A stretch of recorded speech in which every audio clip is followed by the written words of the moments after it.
तो 2 लाइनों से मैं स्टार्ट करना चाहूंगा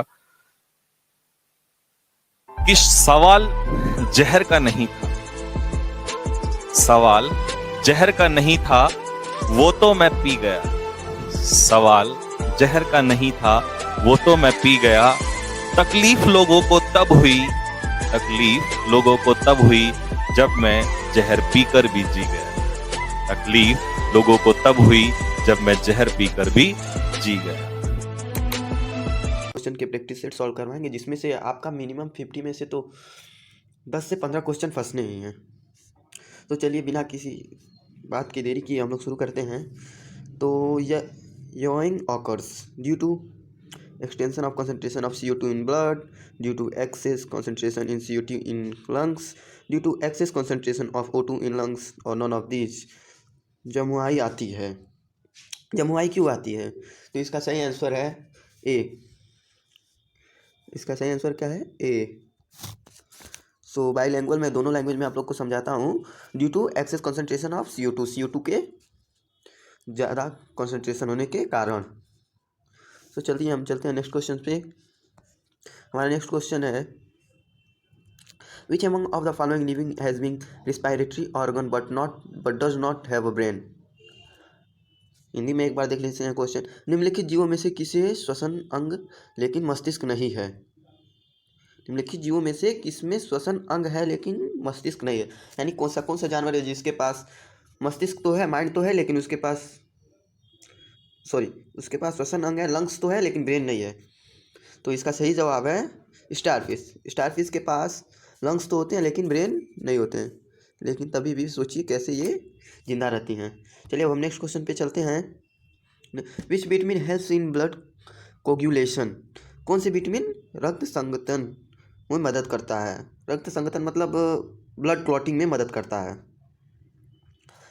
एक हीमोफीलिया नाम की डिजीज़ होती है जो इसकी कमी से होती है। तो यदि बाय द चांस क्वेश्चन ये भी पूछ ले कि किस विटामिन के कमी से हमें हीमोफीलिया हो सकता है, तो इसका सही ऑप्शन है option number C, vitamin K. Vitamin K is the right answer. चलिए नेक्स्ट क्वेश्चन पे आते हैं। A substance that stimulate the production of antibody when introduced into a living organism is known as carcinogen, androgen, antigen, amphibian. अब एक बार question Hindi में देख लेते हैं। एक ऐसा पदार्थ जो जीवित जीव में पेश किए जाने वाले एंटीबॉडी में उत्पादन को उत्तेजित करता है, इसमें निम्नलिखित में से किस रूप में जाना जाता है? तो इसका सही ऑप्शन होगा ऑप्शन नंबर सी, प्रतिजन, इंग्लिश में एंटीजेन। उसको क्या कहते हैं हम लोग? एंटीजेन। सही ऑप्शन है एंटीजेन, ऑप्शन नंबर सी। सी को टिक लगा देते हैं हम लोग। चलिए अब आगे बढ़ते हैं। Question number 5, Darwin finches refers a group of. Darwin finches जो एक वैज्ञानिक थे, उन्होंने किसके ग्रुप में स्टडी किया था? Fishes, lizards, birds and amphibians. बताइए। उन्होंने बर्ड्स पर स्टडी किया था। जो डार्विन फ्रीचेस थे उन्होंने स्टडी किस पे किया था? बर्ड्स पे। सो हमारा ऑप्शन नंबर सी यहाँ पे सही होगा, ऑप्शन नंबर सी। चलिए आगे बढ़ते हैं। Question number 6, the tissue in man where no cell division occurs after the birth is. मनुष्य के उक्त जहाँ जन्म के बाद कोई कोशिका विभाजन नहीं होता है, ऐसा कौन सा ह्यूमन का पार्ट है जहाँ पे बर्थ के बाद उसमें सेल्स की डिवीज़न नहीं होती हैं? तो वो पार्ट है हमारा, वो हमारा पार्ट है। अगर आप लोग को आंसर पता है तो एक बार पॉज करके आंसर कमेंट सेशन में दे सकते हैं वीडियो को। तो इसका आंसर होगा हमारा ऑप्शन नंबर बी, नर्व्स। इसका option number B is right answer, nerves. Hindi में बोले तो तंत्रिका। तंत्रिकाएं जो होती हैं बर्थ के बाद, इनमें सेल्स डिवीजन नहीं होता है या केवल ग्रो करती हैं। चलिए चलते हैं नेक्स्ट क्वेश्चन पे। The source of oxygen generated during photosynthesis is.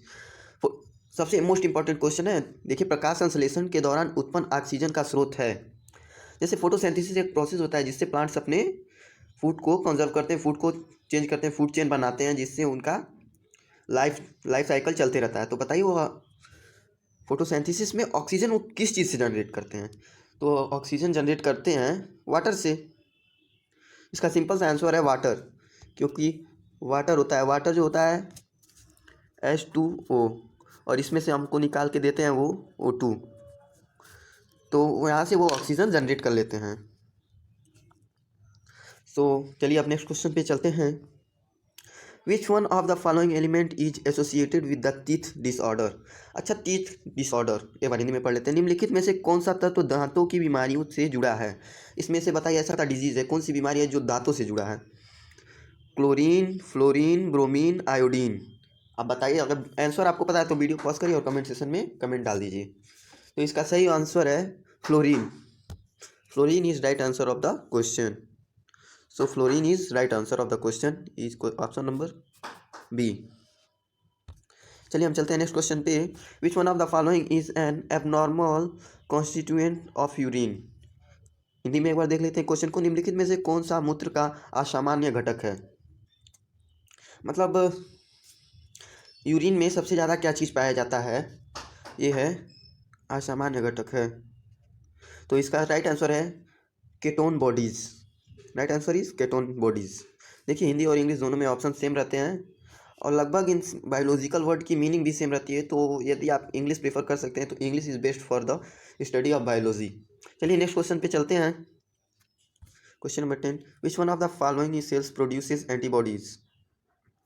एक बार हिंदी में देख लेते हैं क्वेश्चन। निम्नलिखित में से कौन सी कोशिका एंटीबॉडी उत्पन्न करती है? एंटीबॉडी जो होती है हमारे शरीर में उत्पन्न होती है, मतलब उत्पन्न की जाती है, जो fight against the viruses and bacterias. जैसे कि अभी आप लोगों ने एंटीबॉडी के बारे में बहुत ज़्यादा सुना होगा। जब कोरोना चल रहा था, जिसकी शरीर की एंटीबॉडी बहुत कमज़ोर थी, उनको कोरोना बहुत तेज़ हो रहा था, क्योंकि कोरोना वायरस जो था एक प्रकार का वायरस था और उससे किल करने के लिए हमारी एंटीबॉडी मदद करती हैं। तो जिसकी एंटीबॉडी कमज़ोर थी वो तो नहीं जल्दी सेटिस्फाई कर पा रहे थे, उनको कोरोना अटैक कर ले रहा था, और जिसकी मजबूत रहती थी उनको किल कर दे रहा था। हालांकि अब इसका वैक्सीन आ गया, वैक्सीनेशन भी आप लोग करवा चुके होंगे अब तक। चलिए हम देखते हैं, इसका राइट ऑप्शन है, right option D, lymphocyte. D option is right. आज के लिए बस इतना ही, 10 क्वेश्चन ही हमने लिए हैं, क्योंकि यह देखते हैं क्लास आपको कैसी लगी। अगर क्लास अच्छी लगी तो कमेंट सेक्शन में ज़रूर बताएं, वीडियो को लाइक कर लें, चैनल को सब्सक्राइब कर लें। यदि और किसी सब्जेक्ट में आप ऐसे ही डेली प्रैक्टिस करना चाहते हैं, ये जैसे कि मेरा फर्स्ट वीडियो था तो प्रैक्टिस सेट केवल 10 क्वेश्चन का ही लगवाया हूँ, आगे जाके और भी लगवाऊंगा। और आगे इसका टोटल हमारे पास जो है, एक मिनट, हमारे पास टोटल जो है बायोलॉजी के फ़िलहाल इस समय 50 क्वेश्चन के सेट हैं, जिसमें से तो 10 हमने करवा दिया आज। टोटल अभी 40 रिमेंस हैं। तो 40 क्वेश्चंस जैसा आप लोग चाहें, अगर 10-10 के ग्रुप में चाहे तो भी आ सकता है, चाहे 20-20 के ग्रुप में आ सकता है। जैसे अगर एक बार लाके हम आपको 50 क्वेश्चन सॉल्व करवा देते हैं तो थोड़ा सा अच्छा नहीं लगता, वीडियो लंबा चला जाता और पढ़ने में भी नहीं मज़ा आता। सो थैंक यू गाइड्स, देखते हैं और ऐसे ही मैं बाकी सब्जेक्ट्स के भी क्वेश्चन लाते रहूँगा आपके लिए। सो आज के लिए इतना ही। Thank you. जय हिंद, जय भारत।